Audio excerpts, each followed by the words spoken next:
Hello, hello. Good morning, good afternoon, and good evening. I am your host, Monica, and welcome back to Mostly Accurate, the show where stories are mostly true, the opinions are definitely strong, and the chaos is always real. I hope you brought your emotional seatbelt today because today's episode, we are on another ride. We're starting off with some highway mayhem, a road rage story right out of Florida this time. Yes, it's not a Florida man, it's a Florida woman. Yeah, that's going to be fun. A road rage story out of Florida that proves defensive driving means very different things to very different people. Then tea time. We're diving into Love is Blind season 9.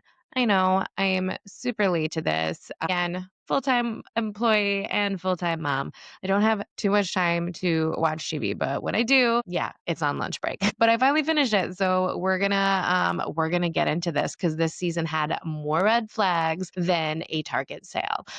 We're talking messy breakups, zero weddings, and one really impressive mustache. And the reunion, you guys had everyone asking, is this still a dating show or are we just like watching performance art at this point? And then finally, we'll close off with a mom moment that sums up what it's really like trying to balance work, motherhood, and a complete disaster all in the same day. This features my son, a sick visit, a tick, and yeah, my dog having very bad timing. So grab your coffee, your headphones, and maybe some disinfecting wipes because this week's episode of Mostly Accurate is a wild one. Can't wait. Hey guys, can we talk about road rage for a second? Because apparently in West Palm Beach, Florida, defensive driving now includes totaling someone's car in front of a sheriff's deputy. Yeah, this story has everything: a baseball bat, a questionable driving maneuver, and a woman who may have misunderstood the phrase stay in your lane. So here's how all of this went down. According to deputies from West Palm Beach Sheriff's Office, a woman named Brenda Burton was in an argument with another driver. We'll call him Batman. You'll see why. So Brenda and Batman are sitting at an intersection. Tensions are high. Words are exchanged, tempers flare, and then Batman hops out of his car with a baseball bat. Yup, because obviously that's what we're doing now during traffic disputes. So, forget your blinker, bring your Louisville slugger. So, okay, he starts like whacking the door of Brenda's car, right? And then deputies nearby see this whole like circus unfolding. But Brenda, she's not going down without a fight. No, no, no. She throws her car in reverse and then slams into Batman's vehicle so hard that she just like totals that. And then deputies ask her why. Like, this woman with a straight face says she did it because she learned it in a defensive driving class. All right, class, today's lesson: parallel parking, 3-point turns, and if provided, reverse demolition tactics. Remember, kids, safety first. What? Okay, so she literally told police that she used what she learned in defensive driving to officially destroy someone's car. So that's like saying you took anger management classes and came out as, I don't know, a UFC fighter. So when officers questioned her further, Brenda reportedly said that she was trying to like disable the vehicle, which I guess she did. I mean, she totaled it. So mission accomplished. I do not think that's the kind of like defensive strategy that they probably covered in this class, but whatever, it worked for her. And of course, because this is Florida, where logic sometimes just goes on vacation, she was arrested for criminal mischief and aggravated battery with a deadly weapon. And by deadly weapon, yes, they mean the car. So that's fun. But like, look, road rage happens. We've yelled go at a red light at least like once before. I know we all have. Or, you just yelling as you're driving, which I tend to do. I have road rage too. I've never put my car in reverse and totaled somebody else's car because of it, but whatever. I guess nobody's ever come at me with a baseball bat either. So I don't know what I would have done in Brenda's situation, but whatever. Go Brenda. But yeah, if your next step involves using your bumper like a wrecking ball, maybe it's time to take a deep breath, like roll the windows up, turn some calming music on, and like, I don't know, just like woosah for a second. So, yeah, next time you're in traffic, just remember Brenda and maybe don't weaponize your Honda Civic. So, we're just keeping it quick and short today because our next segment is a lot of reality TV tea, and it's hot and messy and steamy. And we're just going to dive in to season 9 of Love is Blind, which premiered on Netflix. It was premiered a while ago. I'm sure by the time you're listening to this, you're like, wow, that was like ages ago. Monica, like, what are you doing? But listen, guys, it takes me a while to kind of catch up. All right, world, grab your mugs. Your reality TBT is hot and steamy. We're diving into season 9 of Love is Blind, which premiered on Netflix. And let's just say it ended in a way that nobody saw coming and many didn't want to. So, why don't we just go with the couples? First off, we're going to discuss Allie and Anton. I really like Anton. I really liked Allie. I really like them as a couple together. They were actually the first couple on the season to say yes in the pods. And at first glance, this like seemed like super promising, like just like I thought. They shared like an immigrant background. They kind of had the same energy, like serious looks, a little bit of drama in the early episodes. They were like pretty much normal, I thought. I really liked Anton's mom a lot because she was like a typical like Russian mom, and I'm Polish, so it's like I feel like it's like the European energy. There's like a it's like I can't even explain it. Like an old school European mom vibe. And I just loved her so much. And I think that's why I think I liked Anton so much. He was like probably my favorite person on the entire season. But Allie was great too. So yeah, their relationship, once the cameras were off, like, and they moved like past the pods, things got rocky. And then Allie like eventually told Anton at the altar, like, the person I fell in love with in the pods isn't the same person that I encountered in real life, blah, blah, blah, blah, blah.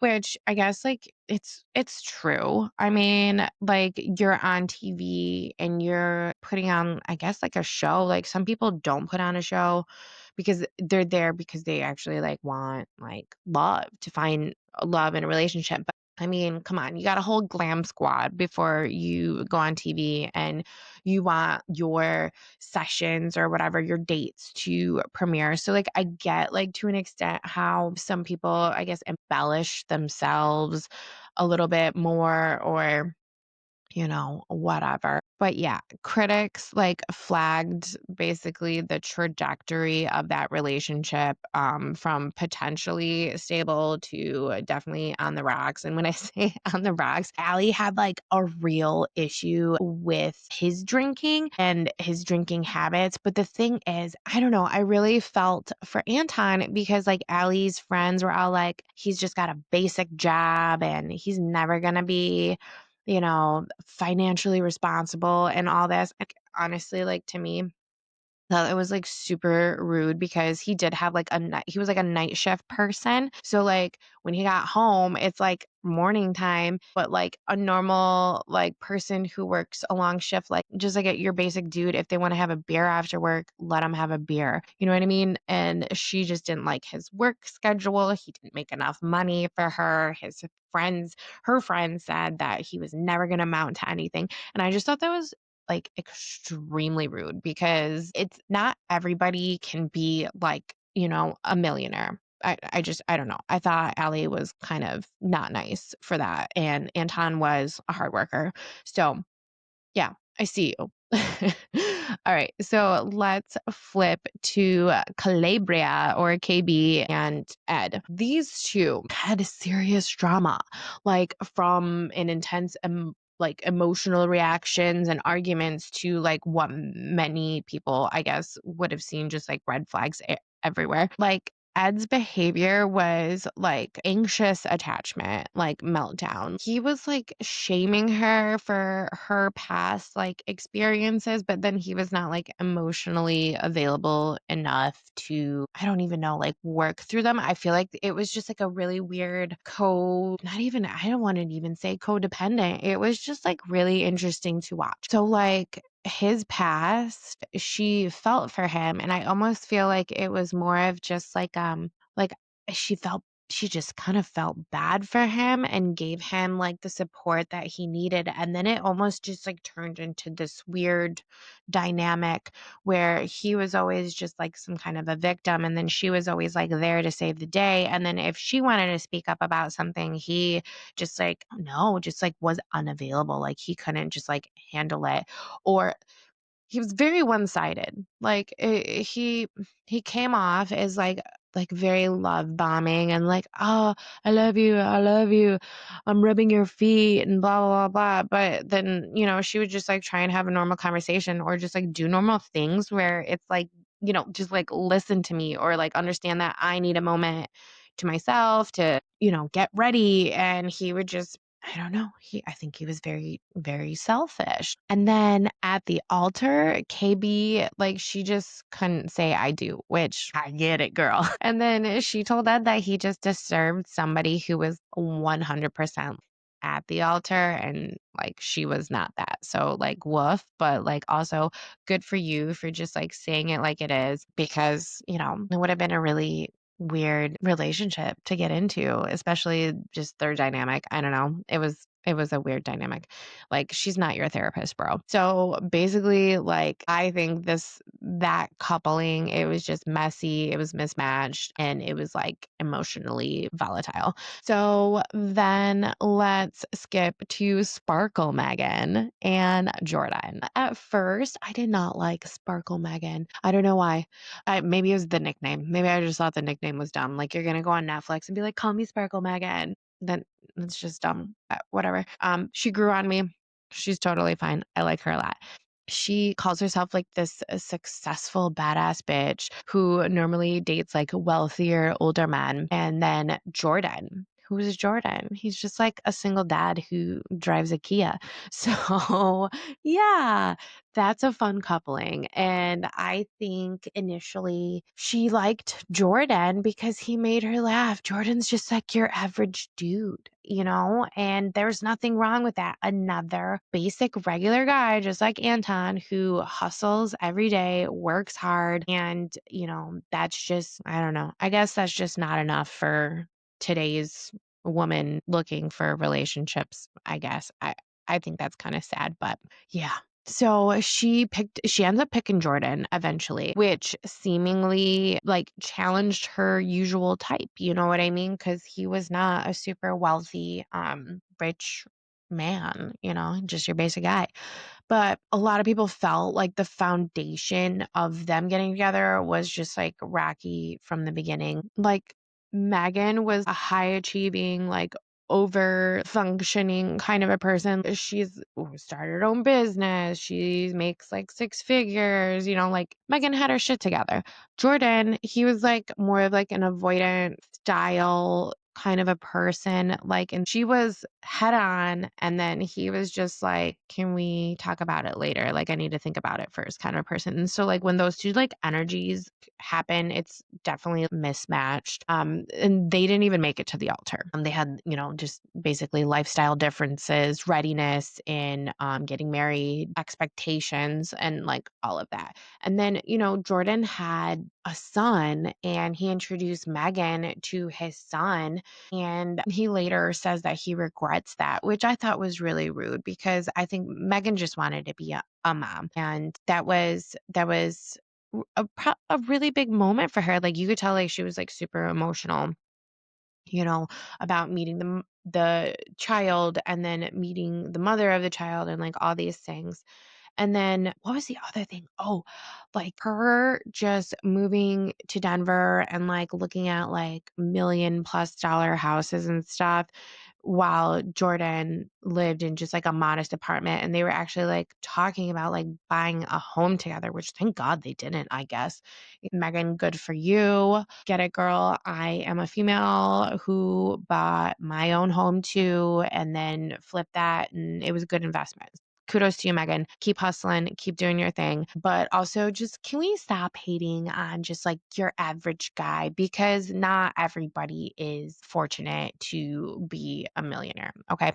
I'm just going to throw that out there one more time. So let's move to Casey and Patrick. This whole effing train wreck. Their story was like, I don't know, it peaked early and then it crashed really hard. They got engaged in the pads and then the reveal happened. And then Casey shocked Patrick by saying like, she didn't think her attraction would grow for him. Like, are we talking physical attraction or are we talking like, I mean, it's really obvious that that was what Casey meant, even though she said like her attraction to him, she didn't say it was physical attraction. She was saying it was just like his mannerisms and all that, which I call BS on that, because Patrick he was like probably one of the most eligible bachelors on that show. He had it together. Their breakup was titled like one of the most uncomfortable in Love is Blind history because Patrick was blindsided. And then Casey like later insisted, it wasn't about the looks, but the edit and the vibe like told a completely different story. And then the whole ring gate situation, we'll talk about that later. So let's go to Annie and Nick. Another hot mess like this whole season. I don't know what they did. I don't know. Who'd you cast on this show? Netflix. Like, did you do any research at all? But anyway, Annie and Nick. I liked Annie's hair. I did not care for her vibes. She was a little wacko, but her hair, I loved her hair. And then it was funny because I was talking with a coworker about it who did not like her hair, but she was a hairstylist. So I'm sure like her hair was fake and there was so much of it. And maybe that's why I liked it, because she has so much and I have like none. So maybe that's the only reason that I liked her hair. Okay, let's actually like get into what we're talking about. So Annie and Nick. So they ended things before the altar as well. I don't know. This whole like couple relationship, there was a lot, I feel like, on social media. Like there was like a lot of conversations about Annie and Nick. And then everybody knew that like Annie and Nick's relationship was just like tangled in drama, identity issues, and just like messy emotional dynamics. I don't really have very much more to say to excuse me, I just had a sip of coffee for those not watching the video version. Yeah, I don't know, there was nothing like outstanding or exciting. I feel really bad. I think Nick was kind of a douche, and I feel like he was like on there just to be on TV. Annie, I feel like, arrived with just way too much baggage. And she even says it like in the beginning, like, I feel like I'm the one who's going to mess up this relationship, which, and later on, I went on a Reddit deep dive on Annie, and she a messy past. And then she even had like an ex-boyfriend, like allegedly, because CYA, who like was saying that he had to get a restraining order against her and that she had like a past DUI. And like, Netflix, again, what are you doing? Like, do just like a hint of a background check before you just like look at a picture and a video submission before you choose these people. And I'm pretty sure, I'm just going to spiral off again real quick, that didn't like wasn't this an issue on past seasons of their reality shows too, where like they're casting like people who are just like batshit? So I don't know. Do better. We'll talk about Crazy Annie a little bit later as well. So yeah, let's just break down. That was our couples. What happened this season? First and biggest, nobody got married. And for the first time in the franchise's like history, like zero weddings happened at the altar, which caused a major like side eye for fans, but whatever, you don't know what's going to happen. So that's fine. Many viewers also felt like the casting was off. So like the vibe of this season was more about like clout, like just like I said, Nick, like he's just there to be on TV instead of for like a genuine connection. And then I don't know. It was super evident that everybody was just there for the cameras and to gain more Instagram followers, which I would love more Instagram followers. Please follow Mostly Accurate Podcast on Instagram. Back to our regularly scheduled programming. Emotional immaturity was like another big theme for this season. Many of the couples showed like avoidant, anxious attachment, like styles, and just the ones that like meshed together clashed very. Oh, there's like fuzzy in my face. Oh my God, what was I saying? Yeah, avoidant, anxious attachment styles. Everyone just clashed very poorly. There was poor communication, and there was just like little growth. Everyone came in and they didn't want to change, and they just I don't think anybody was even like ready to ready for a relationship. They were just ready for their like golden goblets to be filled with booze, which is like another thing that I will discuss, I think, in a little bit. Because no, fuck it, we'll just discuss it now. Netflix like really, it's really interesting how these relationship reality shows like, did anybody else catch like that it was just one giant party? Like I feel like everybody was drunk the entire time. And then even like one of the first episodes after they like when they get to Mexico, like yeah, I get it, they're in Mexico, but like I just felt like those dudes just wanted to take shots and party together, and they were just like, "Oh, what? Oh, hey, hon." You know what I mean? I feel like Netflix was just they giveth and the cast drinketh is basically what happened. Oh my goodness. Yeah. What a mess. So let's just talk about like the main issues about these relationships though, because I feel like appearance and attraction were like a huge issue, which overshadows like the whole point of the pods is love is blind. You're supposed to like fall in love, or I guess you don't have to fall in love, but like you're supposed to like gain an attraction to the person without seeing what they look like. And then enter Casey and Patrick and Joe and Madison. Oh my God, I totally didn't even talk about Joe and Madison. It's okay. We'll talk about them too. Actually, let's just talk about Joe and Madison now. I don't know how I just like totally missed that couple. Joe and Madison, another very unhealthy couple. Joe, a very immature boy. He also was just there to party, I feel like, and, gain some Instagram followers. Madison, I liked her. I think aside from Anton, she was like one of the only other people I liked, but she was just very like blind to a lot of just like obvious things. Like when they were at that initial party in Mexico again, where everybody's drinking, it's like Joe is like completely hammered. And she's like, "What's wrong with you? Are you okay?"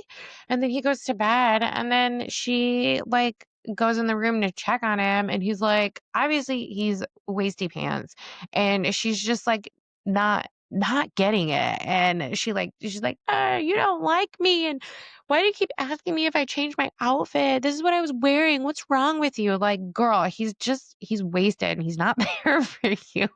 So just that whole relationship, I just thought it was really, I don't know, just really just messed up. And even at the dress fitting and stuff, like Joe flips out, and he's clearly just like not ready for marriage. He's not into this. Like he's overwhelmed. He freaks out because he just basically like got way too overwhelmed because it was getting too real for him, and he's a very immature boy. So that was that relationship. And then yeah, we'll get back to our red flags. So unhealthy dynamics, just what we talked about. There was a ton of gaslighting. There was a ton of emotional outbursts. Every partner was just not ready for commitment, like I just said. And then the experiment itself, it's just lost its sparkle. I don't know if Nick and Vanessa need to intervene. This season was just a complete hot mess. People are saying it's probably the worst season ever, and yeah, that the whole Love Is Blind franchise has just become a joke. Like it worked in the beginning, but like I guess all things must come to an end. They saw the train rolling steam ahead, and then they just completely overpacked it. Okay, now we're going to just climb the stairs. Yes, literally into the Love is Blind season 9 reunion because if you thought the pods were wild, the reunion was piled on with awkwardness, bombshells, and yes, someone's very noticeable mustache. Speaking of stairs, I swear I was just like holding my breath for one of those girls to fall down those stairs. Like, what were you guys thinking? Like, I know they were trying to like branch out and like get out of the like, typical reunion when they're on couches, but they made them walk down these like terrifying stairs. And these girls had like really tall, pretty heels on because, everybody like dresses up like super nice and stuff for those reunions. But my God, I was just terrified one of them was going to topple down those stairs, especially Annie. Like, good Lord. They should have had somebody like escorting them down. So let's talk about the bombshells from the reunion. First up, Sparkle Megan. She dropped a big one. She's a new mom with a new partner, and she has a baby boy named Brooks, born a couple months before the reunion was filmed. And this was like a big surprise, and most of the cast members didn't know. So that means that right after she wrapped filming on this season, she got pregnant and she looked really good. A lot of the cast members like made comments like, girl, you're looking thick and all this. And she looked great. She looked like so happy and tired. Like I can totally see a 2, 3 month postpartum mom when I was looking at Megan. I noticed that at one point she did go off stage and I'm wondering if it was maybe to breastfeed or um I don't know, maybe just be with her baby, which they did a pretty good job of just like moving the camera so the viewers at home couldn't see that. But you can totally see just her face. She looked beautiful. She looked absolutely beautiful. But I just like in her eyes, I feel like I transported back to 2 months postpartum and just imagining what's going through her head sitting on that stage with all these people. Probably was a complete shit show because, again, Netflix provideth the alcohol. And she's just sitting there like, oh my gosh, like, I can't believe that I just had a baby. Now I have to be on national TV. And, yeah, I loved that fun surprise. I think that was like one of the most genuine parts of that reunion. So now that we had a nice start to the reunion, let's get into the rest of the shit show. All right, Joe, we'll just start off with this mustache. Joe's facial hair becomes a visual flag for the audience. Man, you could spot him from space. I think that he is probably very proud of his porn stash, but I think he probably got grilled on Reddit for that mustache after the reunion. But he also got grilled for his behavior, being wasted at the pool party. And then we find out that he later hooks up with Casey, one of the other contestants, and then hooks up with another contestant's best friend after filming. Like, man, that that mustache got plenty of camera time and commentary from friends at the reunion. Who else? Casey and Patrick and Ringgate, as I mentioned earlier. Patrick and Casey shot hoops with real life NBA star Chris Paul, which I don't know why I missed that whole basketball part. Don't yell at me, guys, but I have no idea why there was just like some random basketball player on the show. But anyway, they give Casey crap because Casey doesn't want to give the engagement ring back to Patrick. And then I guess I don't understand why Patrick wants it back so bad. And then it made me really confused. Like, doesn't Netflix just like pay for these rings or do like the contestants like actually pay for the rings and Netflix just gives them a selection of rings? I don't know. I really don't. And how expensive could these rings really be? Whatever. Casey wants to keep the ring. So then there's this weird moment where we got into like a free throw competition, which okay, like what would they have done if they just did rock paper scissors instead of the basketball game for the ring? Long story short, Casey ends up like earlier in the show giving the ring to Patrick, and then she wins the basketball thing and she gets to keep the ring in the end, which whole thing was stupid. But again, worst season of Love is Blind ever. And then we'll talk about Sweet Annie. Yeah. Annie on the rocks, anyone? There was a lot of speculation that she may have been intoxicated on this reunion. I don't know. Like the questions about her conduct, her tears, her energy, and a lot of people were like, "Is she drunk?" Like Reddit. Like I actually had to go down a Reddit rabbit hole. I told you I did go down an Annie Reddit rabbit hole. But just the reunion, like as soon as I saw her, like her eyes were red. Like I don't know, like were you on medication? And I have no idea. But and then when she spoke, I was really expecting it to be super sloppy, but she was very coherent for like the speaking portion of it. So I have no idea. I don't know. But again, Annie conducted herself okay during the reunion, but she was like visibly a mess. And then and then finally, Anton. Anton found someone. This is like your like silver lining for the whole season, the whole show. There was zero weddings, and at least like one person from that entire cast walked away in a real life relationship, aside from Megan and her relationship. But like I knew it. I was rooting for Anton the whole time, and yeah, he got to put a rest to some of the chaos that happened on this whole season after his breakup with Allie, and all that. But yeah, he has a new relationship, and this was like one of again a rare positive light in the season since like nobody else ended up with a marriage or anything. Basically, this whole season, people said the reunion felt manufactured, over the top. It looked like literally, it felt like it was like a sitcom episode. It was just horrible. Again, the outdoor seating, the girls in heels, blankets for the audience, like, and then they just kept like zooming in on certain people in the audience. Like, I don't know. I like, was there just not enough that you guys had to talk about because it was such a horrible season that we had to introduce like some kind of basketball game? And not to mention that Megan's baby got more airtime than why most of the relationships collapse, which good for the baby because I guess like that was fun because her baby was like super cute. And this season just gave us tons to riff on. The good snark, people breaking up before saying I do, heavy on Instagram influencers wanting exposure, emotional red flags everywhere.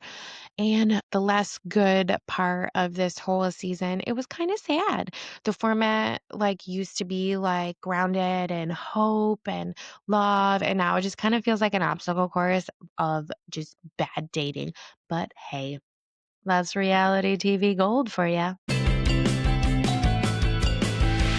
Okay, speaking of emotional roller coasters, let's talk about my week because forget Love is Blind, motherhood is pure chaos with commercials for cleaning supplies. I swear, trying to be a full time employee and a full time mom should count as a triathlon. You've got the endurance of a marathon, the juggling skills of a circus clown, and the emotional stamina of a therapist on call. This week, the universe said, let's test her limits. So, Maddox's cough has been rough. Like I already had an appointment scheduled, but Thursday after daycare, Jameson brings him home and he sounds worse than ever. Like, nope, not waiting till tomorrow level. So cue me throwing on my mom cape and rushing to urgent care, then convincing the receptionist that with my tired eyes that this is like an emergency. We need to get in there now. So we do get in there now. She listens to everything and then they're like, his ears look fine. His lungs sound clear. And I'm like, clearly he sounds like crap. You know what I mean? But they were like, well, I can't really rule out anything viral unless you want to get him like tested. It could be croup. It could be like all these things. But she just like prescribed us a steroid, which, thank goodness. And then we had from there straight to the pharmacy and then from the pharmacy to the grocery store because of course my fridge was empty and I had groceries on order. So I was like late to pick those up. So I do all these things. I like literally have not stepped foot like more than 5 minutes in my house getting home from work. So it was just like a really long day. Steroid worked really well. He just had his third dose. It was just like a 3-day thing, and he sounds so much better. Like he sounds super good.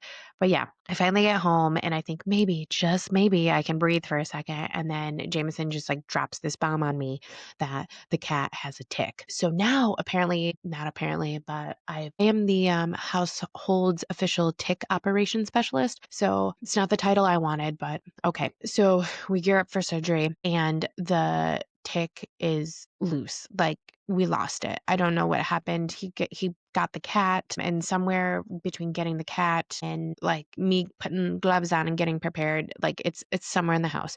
Like, do you know how unsettling that is? I didn't see it, so it's like, did it really exist, or is it really in the house? Not knowing where the tick went. Like, cool, I'll never sleep again. And that night I did feel very itchy, and yeah, we didn't have a tick though. So the next morning, the plot thickens. I wake up, and to my surprise, I get my first period since having a baby. December 2023 is the last time this happened, and my body was like, hey, welcome back. Hope you didn't want to wear real pants today. So that was fun.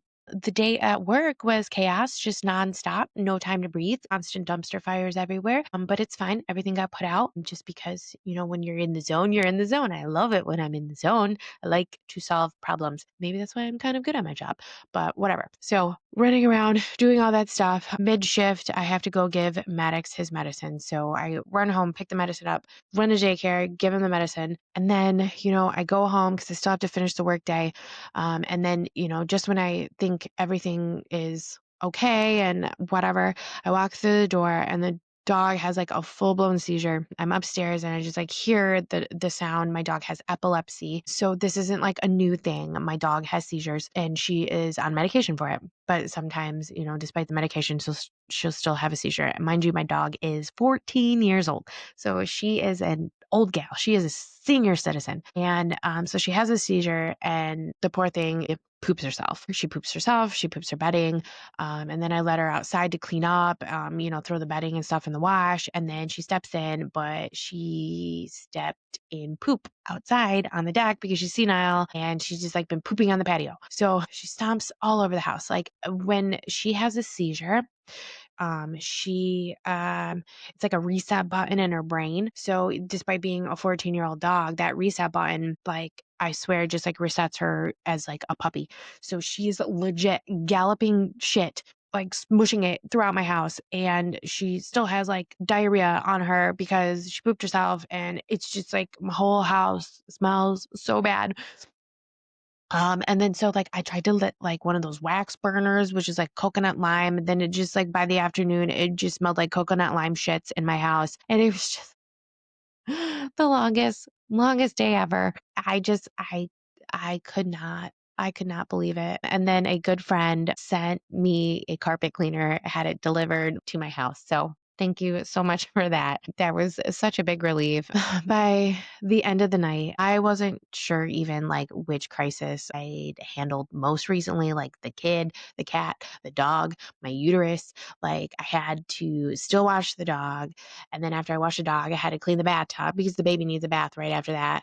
And like last night was just a complete blur for me, I swear. But, that is just motherhood, right? I guess, maybe. I don't know. It's like equal parts like crisis management, emotional labor, and pretending your coffee counts as a coping mechanism. So somehow, even after a week like that, I still went to bed thinking how much I love them all, my whole family, every last creature, every last gross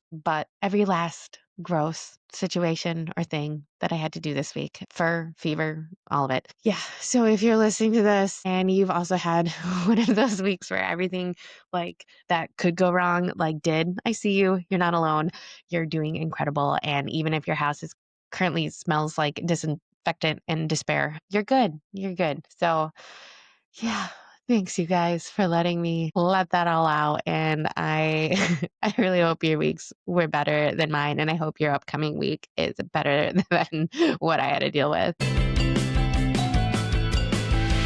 All right, friends, that's it for today's episode of Mostly Accurate. We've learned that defensive driving does not mean using your car as a weapon, that Love is Blind season 9 might need a couples therapist on standby, and that motherhood is basically an Olympic event where the sport is just survival. If your week look anything like mine, full-time job, sick toddler, mysterious ticks, a very dramatic dog situation, just remember you're doing the best and that's more than enough. If you like today's episode, be sure to subscribe on YouTube, Instagram, TikTok, Facebook, all of the social medias. Please like, subscribe, review, share it with somebody who needs a laugh or just needs to know that you're not the only one who's spiraling throughout the week. I love talking with you guys. I'm so happy that you joined me for this week, and I hope your week goes super well. I am Monica, and this has been Mostly Accurate, where the stories might not be perfect, but the feelings always are. Okay, guys, love you. Bye.